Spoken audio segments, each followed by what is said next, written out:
இங்க செல்லியனும் ஆகாஷை போட்டு பயங்கரமா அடிக்க ஆரம்பிக்கிறாரு. சொல்லப்போனா அவரோட தங்கச்சியை இங்க ஆகாஷ் லவ் பண்ணது சுத்தமா பிடிக்காமையும், அதே நேரம் இங்க ஆகாஷ் போய் தான் சொல்லிக்கிட்டு இருக்கான். இதுக்கு மேல ஏன் கூட பேச மாட்டேன்னு சொல்லிட்டு மறுபடியுமே கால் பண்ணியிருக்கான். இவனை விடக்கூடாது அப்படின்ற மாதிரி ரொம்பவுமே கோபத்தோட ஆக்ரோஷமா தாக்கிட்டு இருக்காங்க.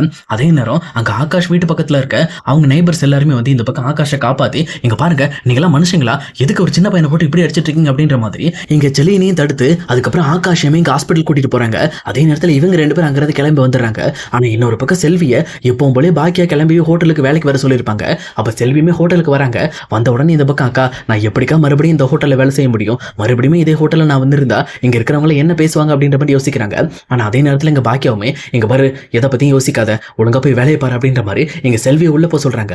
ஆனா அதே நேரத்தில் இங்க செல்விக்கு அவங்க வீட்டு பக்கத்துல இருக்கவங்க மூலமா கால் வருது. அந்த கால்ல இந்த பக்கம் ஆகாஷ 2 பேர் வந்து அடிச்சதாவும், அதனால ஆகாஷை வந்து ஹாஸ்பிட்டல்ல சேர்த்திருக்கிறதாவும் சொல்றாங்க. இதை கேட்டவொடனே இந்த பக்கம் செல்வி ரொம்பவே பதறி போயிடுறாங்க. உடனே இந்த பக்கம் பாக்கியா செல்வின்னு சொல்லி எல்லாருமே கிளம்பி இந்த பக்கம் ஆகாஷை பார்க்கறதுக்காக ஹாஸ்பிட்டல் போறாங்க. அங்க போனதுக்கு அப்புறம் தான் தெரியுது இந்த பக்கம் ஆகாஷோட கையெல்லாம் உடைச்சு அவரோட மண்டையெல்லாம் உடைச்சு பயங்கரமா வந்து அவர் அடிச்சு போட்டிருக்காங்க. இதை பார்த்தோன்னே இந்த பக்கம் வந்து செல்வியால அந்த அழுகையை தாங்கவே முடியல. என் கலெக்டர் படிக்கணும்னு சொன்ன என்னோட பையன் இவ்வளவு கஷ்டப்பட்டு அடி வாங்கியிருக்கானே, யார் இப்படி பண்ணது அப்படின்ற மாதிரி கேட்கிறப்பதான் இந்த பக்கம் வந்து செல்லியனும் இன்னொரு பக்கம் கோபியும் தான் வந்து இதை பண்ணிருக்காங்க அப்படின்னு சொல்லி எல்லாருக்குமே தெரிய வருது. அதே நேரம் இந்த பக்கம் வந்து செல்வியுமே, அக்கா நான் தான் சொன்னேன்லக்கா பாப்பா பக்கம் இனிமேல் தம்பி வரமாட்டான்னு சொல்லிட்டு ஏங்கா இப்படி பண்ணாங்க, எதுக்குக்கா இப்படி பண்ணாங்க அப்படின்ற மாதிரி செல்வியுமே ரொம்ப வருத்தத்தோட இந்த பக்கம் வந்து பாக்கியா கிட்ட கேட்கறாங்க. அப்ப பாக்கியாக்குமே இங்க என்ன பதில் சொல்றதுன்னே தெரியல. அவங்களுமே திணற ஆரம்பிக்கிறாங்க. அதே நேரத்தில் இங்க செல்வியோட வீட்டு பக்கத்துல இருக்க எல்லாருமே இந்த மாதிரி பணத்திமிரில தான் அப்படி பண்ணியிருக்காங்க, அவங்களெல்லாம் உள்ள தூக்கி போடணும், அவங்களெல்லாம் சும்மா விடக்கூடாது அப்படின்ற மாதிரி ரொம்பவுமே கோபத்தோட இந்த பக்கம் வந்து எல்லாருமே பாக்கியா வீட்டுல இருக்கவங்களை திட்டிட்டு இருக்காங்க. இங்க பாக்கியாவால எதுவுமே பண்ண முடியல. அப்ப பாக்கியா வேற வழியே இல்லாம என்ன மன்னிச்சிட்டு செல்வி அப்படின்ற மாதிரி இங்க செல்வியும் கையெடுத்து கும்பிடுறாங்க. அதே நேரம் ஆகாஷ் கிட்டையும் மன்னிப்பு கேட்டுட்டு அங்கிருந்து கிளம்புறாங்க. பயங்கர கோபத்தோட இந்த பக்கம் வீட்டை பார்த்து வந்துட்டு இருக்காங்க. ஆனா அதே நேரத்துல எங்க வீட்டுல இருக்க இனியாவுமே ரொம்பவே மனசு உடைஞ்சு போய் உட்காந்துட்டு இருக்காங்க.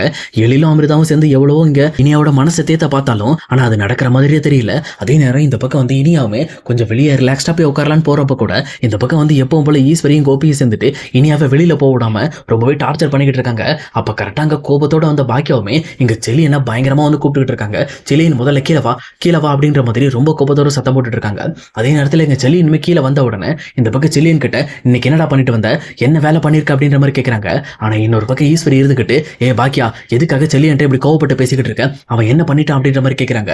அதே நேரத்தில் இந்த பக்கம் செல்லியனுமே, ஆமா இன்னைக்கு நான் போனேன், ஆகாஷ் அடிச்சு போட்டேன், சொல்ல போனா அவன் எவ்வளவு தைரியம் இருந்தா இனியாக்கு கால் பண்ணியிருப்பான், அவனுக்கு எவ்வளவு திமிர் இருக்கணும் அப்படின்ற மாதிரி பேசுறாங்க. ஆனா இந்த பக்கம் பாக்கியா ரொம்பவே டென்ஷன் ஆகி செல்லியனை அடிக்கிற மாதிரி கை வாங்குறாங்க. பட் ஆனா அவங்க அடிக்கவே இல்லை. இந்த பக்கம் செல்லியன் மறுபடியும் ஆகாஷை பத்தியும் இந்த பக்கம் செல்வி கூடி இருக்கிற வீடு, அவங்க இருக்கிற இடம், இந்த மாதிரி எல்லாத்த பத்தியும் ரொம்பவே கேவலமா பேசிட்டு இருக்காங்க. இதெல்லாம் பார்த்துட்டு இருக்கிற வீட்டுல இருக்க எல்லாருமே ரொம்பவே வருத்தப்பட ஆரம்பிக்கிறாங்க. இன்னொரு பக்கம் எழிலுக்குமே என்ன பண்றதுன்னே தெரியல, ஏன் இப்படி பண்ணிக்கிட்டு இருக்காங்க அப்படின்ற மாதிரி ரொம்பவுமே கோவப்பட ஆரம்பிக்கிறாங்க. இனியாவுமே பயங்கரமா அழ ஆரம்பிக்கிறாங்க. ஆனா பாக்கியாவால இந்த விஷயத்த தாங்கிக்கவே முடியல.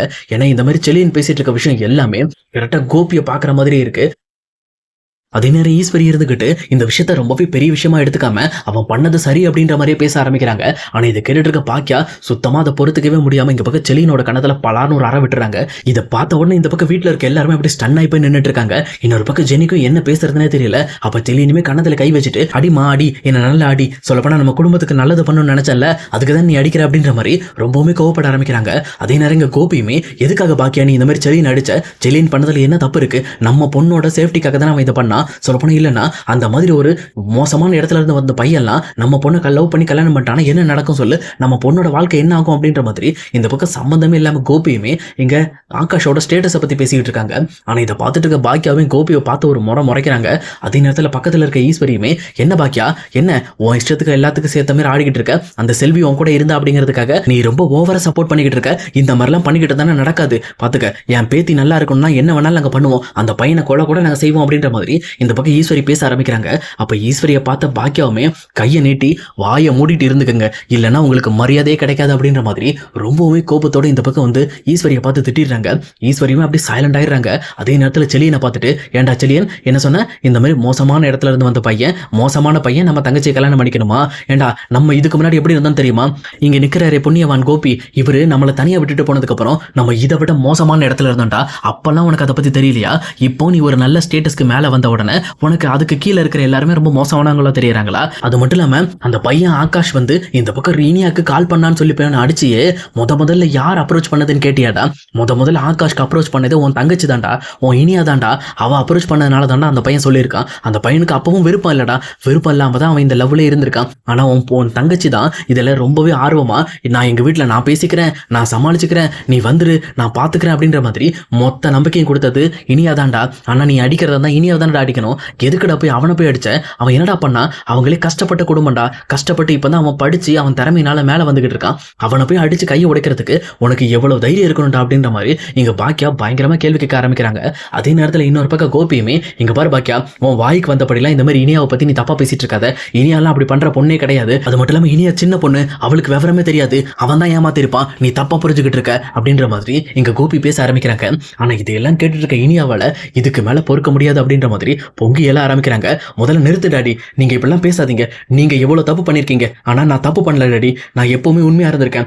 ஆகாஷ் என் லைஃபுக்கு வேணுங்கிறதுக்காக நான் எவ்வளவு மெனக்கெட்டு இருக்கேன். அது மட்டும் இல்லாம ஒரு டைம் கூட அவன் என்ன டச் பண்ணி பேசினது கிடையாது, நானும் அவனை டச் பண்ணி பேசினது கிடையாது. ஏன் தெரியுமா? ஏன்னா நம்ம குடும்பத்துக்காக தான். ஆகாஷ் ரொம்பவே நல்ல பையன், அவனை போய் இப்படி பண்ணிட்டீங்களா டாடி, அவனை ரொம்பவே ஃபோர்ஸ் பண்ணி லவ் பண்ண வச்சதே நான் தான் டாடி, எல்லா தப்பும் என்ன தான் டாடி. ஆனா சம்மதம் இல்லாம நீங்க இப்படி போய் ஆகாஷ் அடிச்சிருக்கீங்களே, இதுக்கு மேல நான் என்ன நம்புறது உங்களை? நீங்க இருக்கிறதுல மோசமானவங்க. அம்மா சொன்ன மாதிரி இந்த வீட்டுல இருக்கிற முக்காவாசி பேருக்கு மூளையே இல்ல டாடி. எனக்கு எல்லாருமே ஆகாஷ் மேலதான் தப்பு, ஆகாஷ் தான் எல்லாம் பண்ணா அப்படின்ற மாதிரி அவனை போய் அடிச்சு காயப்படுத்திட்டீங்களே, எல்லா தப்பும் பண்ணது நான் தான், இப்ப என்ன அடிங்க, என்ன காயப்படுத்துங்க அப்படின்ற மாதிரி இங்க இனியா வந்து முன்னாடி நிக்கிறாங்க. ஆனா கோபியாலையும் செலியினாலையும் எதுவுமே பேச முடியல. இன்னொரு பக்கம் ஈஸ்வரி இருந்துகிட்டு, இனியா ஒழுங்கா ஓரமா போய் நில்லு, இந்த மாதிரி உங்க அம்மா தேவையில்லாம பேசிக்கிட்டு இருக்கானா, நீ உங்க அம்மாக்கு சப்போர்ட் பண்ணி பேசிட்டு இருக்கிய அப்படின்ற மாதிரி ரொம்ப கோவப்பட ஆரம்பிக்கிறாங்க.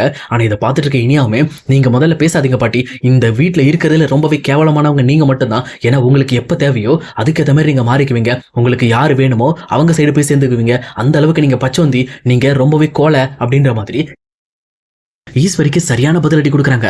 ஆனா இதை பார்த்த கோபியுமே, இங்க பாரு இனியா, சம்மந்தம் இல்லாம கோவப்பட்டு இந்த மாதிரி பாட்டி அவமானப்படுத்திட்டு இருக்காத, அவங்க எல்லாம் எல்லா விஷயத்திலும் ரொம்ப சரியா தான் இருக்காங்க அப்படின்ற மாதிரி சொல்றாங்க.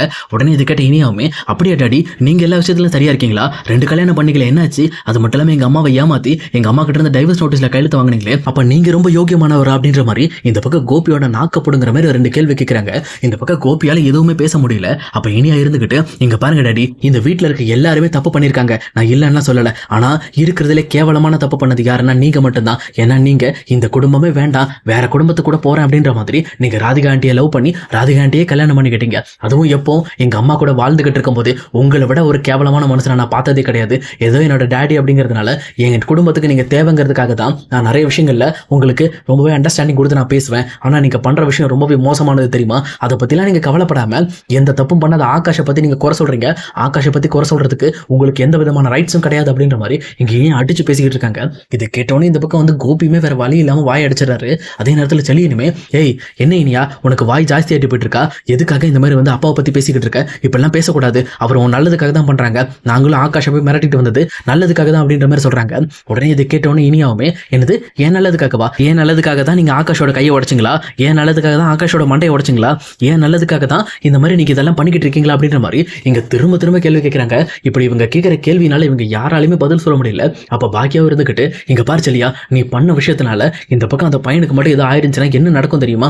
இப்பவே நம்ம குடும்பத்து மேல கேஸ் கொடுக்குறேன்னு சொல்லிக்கிட்டு இருக்காங்க. இந்த மாதிரிலாம் நடந்துச்சுன்னா நம்ம குடும்பம் மானம் போயிடும். அது மட்டும் இல்லாம நம்ம பொண்ணோட வாழ்க்கை என்ன ஆகுறது சொல்லு? இந்த மாதிரி முட்டாள்தனமா யோசிச்சு பண்ணிக்கிட்டு இருக்கே, உனக்கெல்லாம் சுத்தமா அறிவு கிடையாதா? முதல்ல இந்த ஆள் கூட எதுக்கு சேர்ற அப்படின்ற மாதிரி இங்க கோபியை பார்த்து கை காட்டுறாங்க. ஆனா இதை பார்த்துட்டு இருக்க செலினுமே, இங்க பாருமா, எனக்கு பிடிச்சதை தான் நான் செஞ்சேன், என் குடும்பத்துக்கு யார் எதிரின்னு தோணுதோ அவங்களை அடிப்பேன், கொல்லுவேன். அந்த பையன் மறுபடியும் இனியா கிட்ட பார்த்து பேசுறானா அவனை கண்டிப்பா நான் கொல்லுவேன் அப்படின்ற மாதிரி சொல்றாங்க. ஆனா இதை கேட்ட உடனே இந்த பக்கம் இனியாக்கு ரத்தம் எல்லாம் கொதிக்க ஆரம்பிக்குது. அவங்களும் ரொம்ப கோபத்தோட, இங்க பாருங்க, இந்த வீட்டுல இருக்க எல்லார்கிட்டையும் சொல்றேன், அம்மா உங்ககிட்டயும் தான் சேர்த்து சொல்றேன், என்னோட படிப்பை நான் முடிப்போமா, என் படிப்பு முடிஞ்சதுக்கு அப்புறம் ஒரு நல்ல வேலைக்கு போயிட்டு நான் கண்டிப்பா ஆகாஷை தான் கல்யாணம் பண்ணுவேன். இப்படி ஆகாஷ் என் லைஃப்க்கு கிடைக்கல அப்படின்னா நான் கடைசி வரைக்கும் கல்யாணம் பண்ணாம தான் வாழ்வேன் அப்படின்ற மாதிரி இங்க இனியா பயங்கரமா சவால் விடுறாங்க. இதை பார்த்த உடனே இந்த பக்கம் வந்து ஜிலினுக்கு ரொம்பவே கோபம் வந்துருது. உடனே இனியாவை கை நீட்டி அடிக்கிறதுக்காக போறாங்க. ஆனா அதை கரெக்டா தடுத்த பாக்கியாவுமே, டேய், என் பொண்ணு மேல கை வைக்கிறதுக்குலாம் உனக்கு உரிமை கிடையாது, நீ எப்பவோ இந்த குடும்பத்தோட ரூல்ஸ் எல்லாம் மீறிட்ட, முதல்ல இந்த குடும்பத்தோட வெளியில போட அப்படின்ற மாதிரி எங்க செலியனை வீட்டை விட்டு வெளியில போக சொல்றாங்க. ஆனா இது கேட்ட ஈஸ்வரியும் கோபியும், என்ன பாக்கியா பேசிட்டு இருக்க, என்ன இது, செலியனை வீட்டை விட்டு வெளியில போக சொல்ற, அவன் இந்த வீட்டுல இருக்கக்கூடாது அப்படின்னு சொல்லி கேட்கிறப்போ, ஆமா அவன் இந்த வீட்டுல இருக்கக்கூடாது, ஏன்னா அவன் எல்லாம் மீறி போயிட்டான், ஏன்னா இனியாவோட விஷயத்துல இவன் ரொம்பவே அதிக பிரசங்கித்தனமா ஆகாஷ் அடிச்சு காயப்படுத்திட்டான். இதுக்கு மேல அவன் இந்த வீட்டுல இருக்கக்கூடாது, இந்த வீட்டுக்கும் அவனுக்கு எந்த சம்பந்தம் இல்ல, இந்த வீட்டை விட்டு வெளியில போட அப்படின்ற மாதிரி ரொம்பவுமே கோபத்தோட இந்த பக்கம் செலியனை வீட்டை விட்டு வெளியில போக சொல்றாங்க. இதை கேட்டு செலியனுமே எதை பத்தியுமே யோசிக்காம எக்கட கெட்டு போங்க, நீங்க என்ன போய் எப்படி வேணாலும் போங்க, ஆனா என்கிட்ட எப்பவும் வந்துடாதீங்க அப்படின்ற மாதிரி ரொம்பவுமே கோபத்தோட ஜெனியை கூட்டிட்டு அங்கிருந்து வீட்டை விட்டு வெளியில கிளம்புறாங்க. ஆனா இதை பார்த்துட்டு இருக்க கோபியுமே டேய் அவ ஏதோ கோபத்துல பேசிட்டாடா, நீ எதுக்கு வீட்டை விட்டு போற அப்படின்ற மாதிரி இன்னொரு பக்கம் அவங்கள போய் கன்வின்ஸ் பண்ண பாக்குறாங்க. ஆனா இந்த பக்கம் கோபி என்னதான் கன்வின்ஸ் பண்ணாலும் இங்க செலியன் வந்து கன்வின்ஸ் ஆகிற மாதிரி தெரியல. அதே நேரம் கோபியுமே பாக்கியாட்ட வந்து பாக்கியா நீ முதல்ல அவனை கூப்பிடு, எதுக்காக அவனை வீட்டை விட்டு வெளியில போசன, ஏன் இப்படி பண்ணிட்டு இருக்க அப்படின்ற மாதிரி இங்க பாக்கியா கிட்ட கோவப்பட ஆரம்பிக்கிறாங்க. ஆனா பாக்கியாவுமே முதல்ல நீங்க எப்ப வீட்டை விட்டு வெளியில போறீங்க, உங்களுக்கு 2 மாசம் டைம் கொடுத்தேன்ல, 1 மாசம் முடிஞ்சிருச்சு, இதுக்கு மேல உங்களுக்கு டைம் கொடுக்க முடியாது, உங்க அம்மாவையும் கூட்டிட்டு இந்த வீட்டை விட்டு வெளியில போங்க அப்படின்ற மாதிரி ரொம்ப கோபத்தோட பேசிக்கிட்டு இருக்காங்க. அதே நேரத்தில் கோபியுமே என் அம்மாவை எது கூட்டிட்டு போனோம், ஏன் அவங்க இங்க இருக்கக்கூடாது அப்படின்னு சொல்லி கேட்கறாங்க.